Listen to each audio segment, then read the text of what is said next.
You don't belong here. The words sliced through the quiet afternoon before anyone even looked up.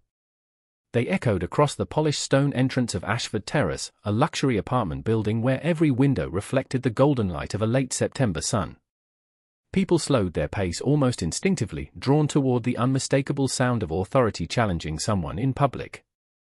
Officer Ethan Brooks stood at the bottom of the wide front steps, one hand resting near his duty belt, his expression firm with the confidence of someone convinced he had already figured everything out. Sitting several feet above him was a black man in his early 40s wearing a charcoal sweatshirt, dark jeans, and well-worn sneakers. He wasn't asking anyone for money. He wasn't bothering residents. He wasn't even looking at his phone. He simply sat there with a paper coffee cup beside him, watching the neighborhood breathe. Children laughed across the street as a yellow school bus disappeared around the corner. A delivery driver wheeled packages toward the lobby. The breeze carried the scent of fresh coffee from the cafe next door. It looked like any other peaceful afternoon until Officer Brooks decided it wasn't. "I said you need to move," he repeated, louder this time. "These steps aren't a place to hang around." The man slowly raised his eyes, calm and steady, without the slightest hint of anger. "I'm just sitting outside my home," he answered politely. His voice was measured, almost gentle, as though he had spoken those words many times before. Brooks let out a short laugh that carried farther than he realized. "Your home?" he asked. "That's a good one." A few pedestrians exchanged uncertain glances. One woman stopped walking her dog. Two college students paused near the corner, pretending to check directions while quietly watching. The building's revolving glass door spun open as a resident stepped outside, glanced toward the scene, hesitated for a second, then continued on without saying a word. The silence around them felt strangely heavy. The man remained seated. He wasn't trying to make a statement. He wasn't trying to embarrass anyone. He simply rested his hands together and looked toward the officer with quiet patience. "Sir," he said, "I'd rather not turn this into something it doesn't need to become." Brooks took another step closer. "Then make the smart decision and leave before I have to remove you from private property." The irony of those words drifted through the crisp afternoon air unnoticed by everyone except perhaps the man himself. He lowered his eyes for just a moment, almost as if considering how much truth to reveal, then looked back with the same composed expression. Across the street, an elderly florist arranging pumpkins outside her shop paused with a thoughtful frown. Inside the lobby, the concierge glanced through the glass doors and immediately straightened his posture. Near the elevators, a maintenance supervisor noticed the conversation unfolding outside and quietly set his toolbox on the floor. None of them rushed forward. None of them interrupted. Yet each wore the same unmistakable expression, one that suggested they understood something the officer did not. Brooks, however, noticed none of it. His attention remained fixed on the man before him, convinced appearance alone had already told him everything worth knowing. Meanwhile, Marcus Ellison simply waited, knowing that sometimes the loudest assumptions unravel all by themselves. Marcus Ellison did not move. He simply rested both hands around the warm paper coffee cup and watched the breeze stir the rows of maple trees lining the sidewalk. There was something remarkably ordinary about the moment, something that should have belonged to a peaceful neighborhood instead of becoming the center of quiet attention. Officer Ethan Brooks interpreted that calmness as defiance. The more Marcus remained composed, the more convinced the officer became that he was dealing with someone refusing to cooperate. "I am asking you one last time," Brooks said evenly, "identify yourself and explain why you are here." Marcus looked toward the glass entrance before answering. "I already explained. I am exactly where I am supposed to be." The response was respectful, but it carried a confidence that Brooks could not understand. In his experience, people who felt uncomfortable usually avoided eye contact, stumbled over their words, or hurried away. Marcus did none of those things. Instead, he spoke with the quiet certainty of someone who had absolutely nothing to prove. Around them, life continued as though the city itself could not decide whether to stop or keep moving. A father guided his young daughter toward the crosswalk while she balanced a backpack almost as large as she was. a cyclist coasted past the building without slowing down. Somewhere nearby, church bells marked the top of the hour. Yet more people were beginning to notice the unusual conversation unfolding on the front steps. Curtains shifted behind several apartment windows. Residents entering the lobby glanced outside before disappearing through the revolving door. A delivery driver lingered longer than necessary while organizing packages onto a rolling cart. None of them interrupted. They simply watched. Brooks folded his arms. These apartments are private property. Residents expect us to keep the entrance clear. Marcus nodded politely. That makes perfect sense. The answer caught Brooks off guard. He had expected an argument, not agreement. Then you understand why you need to leave. Marcus smiled faintly, almost sympathetically. I understand why you believe that. The words hung in the air. Brooks frowned. Something about the conversation no longer felt straightforward, but his confidence refused to give way to curiosity. His attention stayed fixed on Marcus while details around him quietly slipped past unnoticed. The concierge inside the lobby had stopped answering emails and now stood perfectly still behind the front desk. A maintenance technician who had been replacing hallway lights stepped closer to the entrance without crossing outside. Even the property manager, who had just exited an elevator carrying a folder of leasing documents, froze after spotting Marcus through the glass. Her expression shifted from surprise to visible concern. She looked from Marcus to Officer Brooks and back again, as though calculating how quickly the situation could spiral if no one stepped in. Outside, Marcus continued sitting comfortably on the broad stone.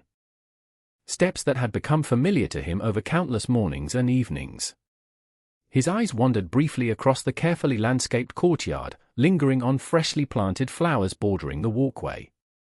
He noticed a small patch where the mulch needed replacing and made a quiet mental note to mention it later. Brooks mistook the glance for distraction. You seem awfully comfortable for someone who does not belong here, he remarked. Marcus looked back with the same calm expression that had never once wavered. Sometimes, he replied softly, people become comfortable because they have spent years taking care of the place they are sitting in. Brooks heard the sentence but dismissed its meaning entirely. He believed he had already reached his conclusion. What he did not realize was that nearly everyone else watching the encounter had begun reaching a very different one. Officer Ethan Brooks glanced toward the growing circle of onlookers and straightened his shoulders, aware that more eyes were following every word. To him, this was no longer just a routine conversation. It had become a matter of authority. He could feel the quiet expectation hanging in the afternoon air, and he was determined not to appear uncertain. Stand up, please, he said in a controlled voice. I need to verify who you are. Marcus Ellison slowly placed his coffee cup beside him and looked at the officer without the slightest trace of frustration. Officer, I have answered every question honestly. Brooks nodded once. Then answering one more should not be difficult. Marcus remained seated for another moment before calmly replying, sometimes the problem is not the number of questions. Sometimes it is the assumptions behind them. The sentence landed softly, yet it caused several people nearby to exchange thoughtful glances. An elderly woman walking her golden retriever lowered her sunglasses as if she wanted to hear every word. Two office workers who had been heading toward the parking garage quietly stopped beside a flower planter. Even the young courier organizing deliveries looked over his shoulder instead of returning to his truck. Brooks noticed the attention and interpreted the silence as support for his decision. This building has rules, he said. People cannot simply occupy the entrance whenever they choose. Marcus nodded respectfully. I agree. Rules matter. Good, Brooks answered. Then let us follow them. Marcus offered a small smile that seemed almost impossible to misunderstand, yet somehow it still was. That is exactly what I have been doing. The officer frowned. Every answer sounded cooperative, yet none of them confirmed what he wanted to hear. There was no nervousness. No attempt to leave. No raised voice.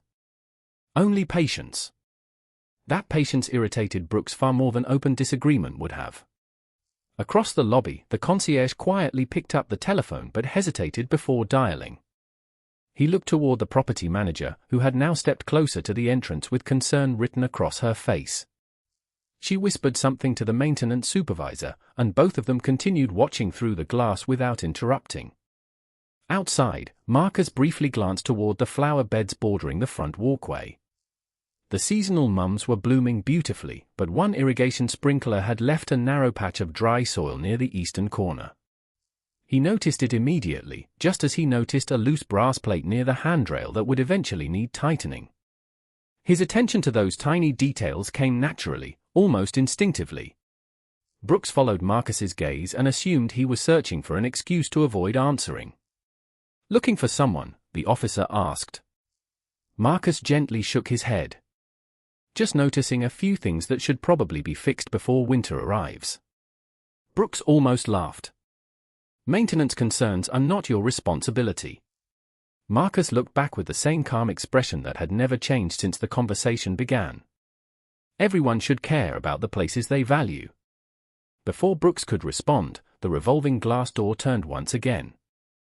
A sharply dressed woman carrying a leather portfolio stepped into the lobby, stopped the instant she saw Marcus outside, and her expression shifted from surprise to unmistakable relief. She immediately changed direction toward the entrance, while several employees nearby instinctively stepped aside to let her pass. None of the people watching spoke a single word, but the atmosphere changed in a way that could almost be felt. Officer Brooks remained completely unaware. In his mind, he still believed he was about to prove a simple point. Everyone else was beginning to realize that the afternoon was about to reveal a very different truth. The woman carrying the leather portfolio reached the inside of the glass entrance and instinctively slowed her pace. She glanced toward Marcus Ellison, then toward Officer Ethan Brooks, carefully measuring the conversation before deciding whether to step outside. Something in Marcus's calm expression quietly signaled her to wait. She stopped just inside the lobby, folded her hands around the portfolio, and remained silent. Brooks interpreted her hesitation as confirmation that building staff expected him to resolve the situation. His confidence only grew stronger. He looked back at Marcus and spoke with the measured tone of someone convinced procedure was entirely on his side. "You have had every opportunity to explain yourself. If you are a resident, proving it should be simple." Marcus nodded. "It probably would be." Brooks waited. Marcus did not continue. The pause stretched just long enough to make the surrounding silence feel heavier. A city bus rolled past the intersection, its brakes releasing with a soft hiss before disappearing around the corner. Somewhere above them, wind chimes gently rang from a nearby balcony. The ordinary sounds of the neighborhood somehow made the unusual moment stand out even more. Brooks reached for the radio attached to his shoulder and requested a routine property verification. His voice remained professional, but several people watching quietly exchanged concerned looks. They were no longer wondering whether Marcus belonged there. They were wondering how much longer the misunderstanding would continue. "While we wait," Brooks said, "I suggest you stand." Marcus slowly rose to his feet without argument. He brushed a small amount of dust from his sweatshirt sleeve and picked up his coffee. Standing nearly eye to eye with the officer, he still projected the same quiet patience that had defined every word he had spoken. There was no challenge in his posture, only composure. "Thank you," Brooks replied, believing cooperation had finally arrived. "This will make things easier." Marcus answered with a gentle smile. "I hope it does." Behind the glass doors, the concierge lowered the telephone receiver before completing the call. The property manager quietly shook her head, signaling him to wait just a little longer. The maintenance supervisor looked from one employee to another, each silently sharing the same unspoken question. Should they intervene now, or trust that the truth would reveal itself naturally? None of them missed the subtle details Marcus had noticed earlier. His eyes briefly settled on the loose brass plate beside the handrail once more. He glanced toward the landscaping where the dry patch near the sprinkler remained visible in the afternoon sunlight. Then he looked toward the roofline where one decorative light fixture appeared slightly crooked after the previous week's storm. They were observations so specific that only someone deeply familiar with the property would normally notice them. Brooks followed Marcus's gaze again but drew the wrong conclusion. "You keep studying this place like you are trying to memorize it," he remarked. Marcus looked back and quietly replied, "Some places become part of your life long before anyone else realizes it." The answer only deepened the officer's certainty that the man was avoiding direct questions. At that exact moment, the revolving door turned once again. A sharply dressed man in a navy suit hurried into the lobby carrying a folder embossed with the building's management company logo. The instant he spotted Marcus through the glass, he stopped walking, straightened his tie, and respectfully nodded before continuing toward the entrance with unmistakable purpose. Around him, employees instinctively stepped aside. Residents watching from the lobby quietly fell silent. Outside, Officer Brooks still believed he was only moments away from confirming his assumptions. Inside the building, nearly everyone else understood that the next few moments would change the entire conversation. The man in the navy suit pushed through the revolving door with purpose, but before he could step onto the sidewalk, Marcus Ellison gave the slightest shake of his head. It was almost imperceptible, a quiet gesture that carried more meaning than words. The man immediately stopped where he was, respecting the silent request without hesitation. Officer Ethan Brooks noticed the movement but misunderstood it completely. To him, it looked as though another employee had simply decided to stay out of police business. He returned his attention to Marcus with renewed confidence. "It seems nobody is rushing out here to verify your story," he remarked. Marcus answered with the same calm tone that had never changed. "Sometimes people understand that timing matters." Brooks folded his arms once more. "Timing will not change the facts." Marcus looked toward the building for a brief moment before replying. "No. But it often changes whether people are willing to see them." The words lingered in the quiet air as another resident exited the lobby carrying grocery bags. She slowed the instant she recognized Marcus. Her face brightened with a warm smile, and she gave a small wave before noticing the officer standing beside him. Confusion quickly replaced her cheerful expression. She looked as though she wanted to say something, but after seeing Marcus offer a reassuring nod, she simply continued toward the parking garage without speaking. Brooks watched her leave without recognizing the significance of the exchange. Across the courtyard, a groundskeeper paused his leaf blower and removed his hearing protection. Instead of returning to work, he stood quietly beside a maple tree, watching from a respectful distance. On the second-floor balcony, an elderly resident rested both hands on the railing, observing the conversation with growing concern. Inside the lobby, employees had completely stopped pretending to work. The concierge remained behind the front desk, the property manager stood beside the entrance clutching her folder, and the maintenance supervisor quietly exchanged whispers with the man in the navy suit. Every few seconds, someone glanced toward Marcus, waiting for a signal that never came. Brooks shifted his weight and glanced at the neatly maintained landscaping surrounding the entrance. "Whoever manages this property does a good job," he said almost absent-mindedly. Marcus smiled. "There are good people here. You seem to know quite a bit about this place." "I should." Brooks ignored the answer. Instead, he noticed a delivery truck pulling into the circular driveway. The driver climbed out, carrying several medium-sized boxes toward the entrance. Before reaching the lobby, he spotted Marcus and immediately changed direction. "Good afternoon, Mr. Ellison," the driver called with genuine friendliness. The new lighting fixtures came in earlier than expected. Marcus smiled warmly. "That is great news. Please leave them with the maintenance team. Thank you for getting them here ahead of schedule." "Absolutely, sir," the driver replied before continuing inside. The brief exchange lasted only seconds, but an unmistakable silence settled over everyone nearby. Brooks stared after the driver, then slowly turned back toward Marcus. For the first time since the conversation had begun, uncertainty flickered across the officer's face.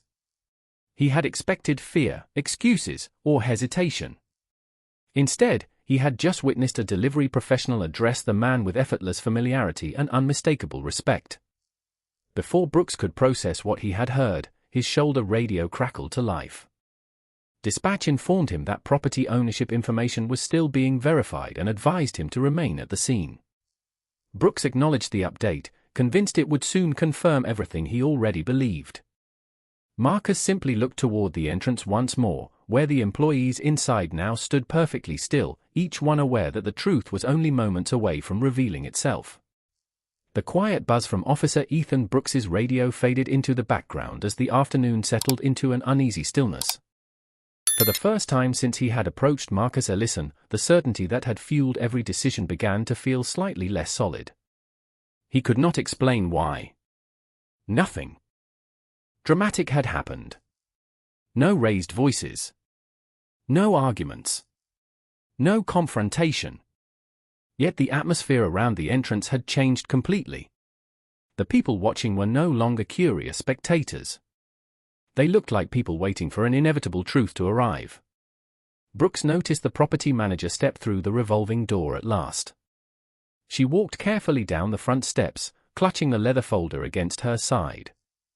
Before reaching the sidewalk, she slowed, looked directly at Marcus, and smiled with genuine warmth. "Good afternoon, Mr. Ellison," she said respectfully. "I hope your walk around the property has been pleasant today." Marcus returned the smile. "Very pleasant, Melissa." "Thank you. I noticed a few small maintenance items we should look at before the weather turns colder." Melissa nodded immediately. "I already made notes after your inspection last week, but I will add today's observations as well." Brooks blinked in confusion. The conversation flowed naturally, without hesitation, like two professionals continuing a discussion they had already been having for years. Melissa finally turned toward the officer. "Is everything all right here, officer?" Brooks answered confidently. "I am verifying whether this gentleman belongs on the property." Melissa looked surprised for only a fraction of a second before her expression softened into polite understanding. "I see." She glanced toward Marcus, who gave another almost invisible nod, encouraging her to answer honestly but calmly. "Officer," she said gently, "there seems to be a misunderstanding." Brooks folded his arms. "Then perhaps you can clarify who he is." Melissa took a slow breath. "This is Mr. Marcus Ellison." She spoke his name with unmistakable respect. "He is the owner of Ashford Terrace." For several long seconds, nothing moved. The breeze continued through the maple trees. A distant siren echoed somewhere across town. A child laughed from the nearby park. Ordinary life continued, but around the front entrance, time itself seemed to hesitate. Brooks stared at Marcus as though expecting someone to correct the statement. No one did. The concierge stepped outside and quietly confirmed. "Yes, officer. Mr. Ellison purchased the entire property several years ago through Ellison Residential Holdings." The man in the navy suit joined them carrying the company folder. "I am Daniel Foster, Regional Operations Director," he introduced himself. "I report directly to Mr. Ellison." He opened the folder and carefully removed several documents without rushing. "Mr. Ellison visits personally every month because he believes the best properties are managed by listening before making decisions." Brooks slowly looked back at Marcus, whose calm expression had never changed from the beginning of the conversation. Suddenly every small detail replayed inside the officer's mind. The delivery driver greeting him by name. The resident smiling. The employees waiting for his signal. His knowledge of the landscaping, the lighting fixtures, the maintenance schedule, and even the irrigation system. None of it had been coincidence. Marcus had never exaggerated who he was. In fact, he had answered every question truthfully from the very beginning. Brooks realized that the only thing standing between him and the truth had been the assumptions he had carried with him before asking a single genuine question. Marcus quietly picked up his coffee and looked across the courtyard with the same peaceful expression he had worn all afternoon. Without triumph or resentment, he simply said, "Sometimes people only recognize ownership after they stop judging appearance. I have always been exactly where I belonged." Officer Ethan Brooks lowered his eyes for a brief moment, as though the weight of everything he had heard had suddenly become impossible to ignore. The sidewalk that had felt like his stage only minutes earlier now seemed unusually quiet. No one whispered. No one laughed. The crowd remained still, watching not because they expected drama, but because they were witnessing something far more meaningful. Marcus Ellison had never argued, never raised his voice, and never attempted to embarrass anyone. The truth had spoken for itself. Brooks cleared his throat before looking back at Marcus. "Mr. Ellison," he began carefully, "I was not aware." Marcus answered with the same calm sincerity that had guided every conversation that afternoon. "I know you were not." There was no sarcasm in his voice. No satisfaction. Only honesty. Brooks nodded slowly. "I was trying to do my job." Marcus smiled gently. "Doing your job is important. Assuming you already know someone before asking who they are is something entirely different." The word settled over the entrance like the final note of a familiar song. Melissa remained quietly beside them while Daniel Foster closed the company folder and tucked it beneath his arm. Around the courtyard, residents gradually relaxed. Some returned to their afternoon walks while others lingered just long enough to hear what came next. The delivery driver rolled another cart toward the lobby and offered Marcus another respectful nod. The groundskeeper restarted his equipment, but not before smiling warmly toward the owner who had always remembered every employee by name. Brooks looked around for what felt like the first time that afternoon.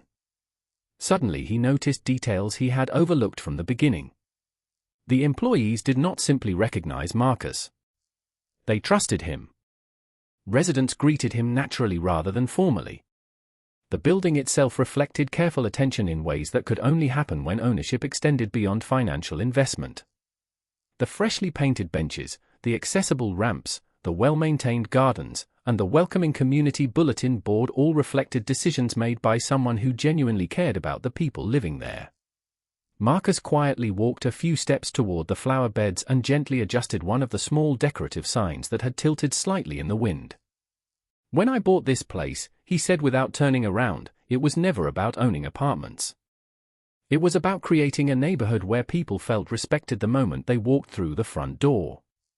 Melissa smiled proudly. "He visits every property himself," she explained. "He talks with residents, maintenance teams, and office staff before every quarterly meeting because numbers never tell the whole story." Brooks listened without interrupting. Every sentence quietly dismantled another assumption he had carried. Marcus turned back toward him. "Do you know why I chose to sit outside today?" Brooks slowly shook his head. "Because the front steps tell you everything about a community," Marcus replied. "You learn who smiles. You learn who feels welcome. You learn whether people stop to help one another. You cannot understand a building by staying inside an office."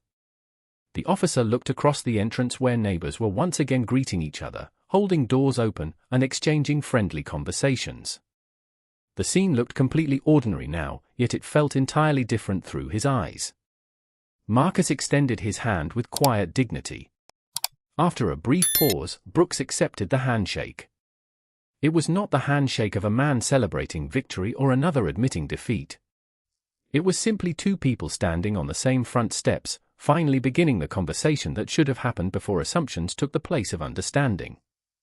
As the afternoon sun settled lower behind the rooftops, the crowd slowly drifted back toward their routines, yet the quiet lesson unfolding on the front steps continued to linger in every conversation. Officer Ethan Brooks remained standing for a moment, reflecting on everything that had happened. His shoulder radio crackled once more as dispatch confirmed the ownership records that had just been verified through official property databases. The information matched every word Marcus Ellison had spoken from the very beginning. Brooks acknowledged the update with a calm voice that sounded noticeably different from the confident certainty he had carried only an hour earlier. Daniel Foster carefully returned the documents to his folder while Melissa spoke with the concierge about resuming normal operations inside the lobby. Before anyone disappeared back into their work, Marcus gently raised a hand. "Would everyone stay for just one more minute?" he asked. The request was simple, yet every employee stopped immediately. Residents nearby paused as well, curious about what he intended to say. Marcus looked around the courtyard with quiet appreciation before speaking. I visit each property because buildings are never judged by marble floors or expensive finishes. They are judged by how people feel the moment they arrive. Several employees nodded. They had heard Marcus express similar thoughts during previous visits, but today the words carried new meaning. He continued, every resident deserves respect before anyone knows their profession, their title, or what they own. The same is true for every visitor who walks through these doors. Brooks listened without interrupting. There was nothing defensive left in his expression. Instead, he seemed to be hearing the lesson exactly as it had been intended. Melissa quietly added, that philosophy is why our resident satisfaction remains among the highest in the city. Mr. Ellison reminds us every month that kindness cannot be listed on a financial report, yet it is always the strongest investment. A few residents smiled in agreement. An elderly gentleman stepped forward with the assistance of a cane and looked toward Marcus. I have lived here for 6 years, he said warmly. Every improvement you promised eventually happened.